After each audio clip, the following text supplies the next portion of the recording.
ये चीज़ आपने भी नोटिस करी होगी कि कुछ स्टूडेंट्स बहुत कम पढ़ते हैं बट तो भी उनका रिजल्ट बहुत अच्छा आता है, एंड कुछ बहुत मेहनत करते हैं बट उनका रिजल्ट उतना अच्छा नहीं आ पाता। आखिर ऐसा क्यों होता है? इसका रीज़न क्या है? इसका एक सिंपल सा रीज़न है। जो स्टूडेंट ए था जिसने कम पढ़ाई करी बट उसका रिजल्ट अच्छा आया, वो स्मार्ट स्टडी करता था। वो कुछ ऐसी स्टडी टेक्निक्स यूज़ करता था जिस वजह से वो कम पढ़ के भी अच्छे मार्क्स लाता था। लेकिन स्टूडेंट बी वो सब यूज़ नहीं करता था। तो आखिर वो स्टडी टेक्निक्स थी क्या? हाय एवरीवन, मेरा नाम है रौनक। एंड जैसे कि हमने डिस्कस करा कि आखिर स्टूडेंट ए के ज़्यादा कैसे आ गए मार्क्स और बी के कम, बल्कि उसने तो कम पढ़ाई करी थी और बी ने ज़्यादा। सो आइए डिस्कस करते हैं हमारी स्मार्ट स्टडी की कुछ 6 सिंपल स्टेप्स, जिससे आप भी फॉलो करो और आप भी एक टॉपर बन जाओ। सो हमारा फर्स्ट स्टेप है कि short term goals equals to long term rewards. अब इसका मतलब क्या है? शॉर्ट टर्म गोल्स मतलब आपको छोटे छोटे गोल्स बनाने हैं। आपको ये नहीं सोचना है कि मैं एक महीने में 5 चैप्टर कंप्लीट करूँगा। हो सकता है जब आप गलती से शायद बीमार पड़ जाओ या आपको कहीं पे जाना पड़े या ऐसा कुछ हो जाए जिस वजह से आप अपना टास्क कंप्लीट नहीं कर पा रहे, तो आपको लॉन्ग टर्म गोल्स नहीं बनाने, आपको शॉर्ट टर्म गोल्स बनाने हैं। आपको रात को डिसाइड करना है कि मुझे क्या क्या करना है। मुझे टास्क 1 ये है, मेरा 2 ये है, 3 ये है और मुझे ये सब कल करना है। आपको शॉर्ट टर्म गोल्स बनाने हैं और आपको लॉन्ग टर्म रिवॉर्ड सोचने हैं। जैसे कि मैं 10th में अगर अच्छे मार्क्स लाए तो मैं ये करूँगा या मैं वहाँ जाऊँगा, ऐसे करके। सो आपको शॉर्ट टर्म गोल्स बनाने हैं और लॉन्ग टर्म आपको रिवॉर्ड्स रखने हैं अपने।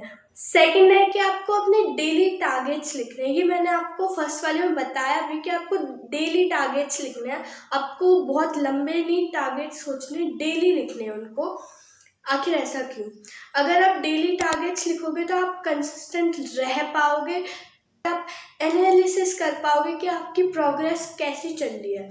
और आपको ना अचीवेबल टारगेट्स लिखने, ये नहीं कि आप 2 घंटे दिन में पढ़ते हो और लिख दिए 10 टारगेट्स और आपसे पूरे हो पा रहे हैं बस 1-2। इससे आप डिमोटिवेट हो जाओगे कि इतने सारे तो छूट गए और फिर आप पढ़ना ही छोड़ दोगे। आप पढ़ोगे ही नहीं, अगले दिन से लिखोगे ही नहीं अपने टारगेट्स। इसलिए अचीवेबल टारगेट्स लिखने हैं, ज़्यादा बड़े नहीं लिखने हैं और उतने लिखने जितने आप कर पाओ। उन्हें धीरे धीरे टाइम के साथ बढ़ाते जाना।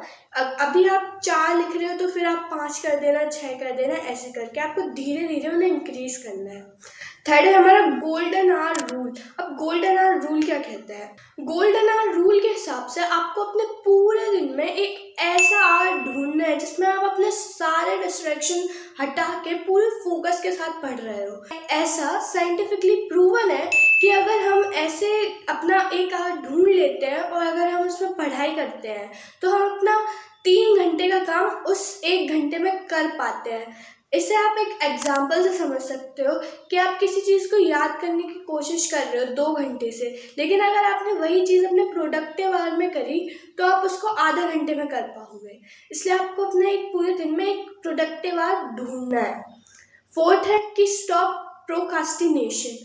अभी प्रोकास्टिनेशन होता क्या है? प्रोकास्टिनेशन मतलब अपने आज के काम को कल पे डालना, कि मैं ये आज नहीं कर पा रहा तो मैं कल कर दूंगा। अपनी चीज़ों को टालना प्रोकास्टिनेशन कहलाता है। आप इसे एक स्टोरी की मदद से समझ सकते हो। समझो एक स्टूडेंट था, उसने सोचा कि मैं 7 बजे से पढ़ूंगा और वो गलती से कोई गेम खेलने लगा या कुछ हो गया जिस वजह से उसने जब घड़ी देखी तो तब 7:15 हो रहे थे। तो उसने सोचा यार अब तो मेरी 15 मिनट वेस्ट हो गई। तो वो या तो सोचेगा कि मैं 7:30 से पढ़ूंगा या 8 बजे से। बट आपको ऐसा नहीं करना है। वहीं पर अगर कोई टॉपर बच्चा होता वो उसी वक्त बैठ जाता पढ़ने और अपने टाइम को यूज़ करता, वेस्ट नहीं करता। तो आपको भी अपनी चीज़ों को प्रोकास्टिनेट नहीं करना है।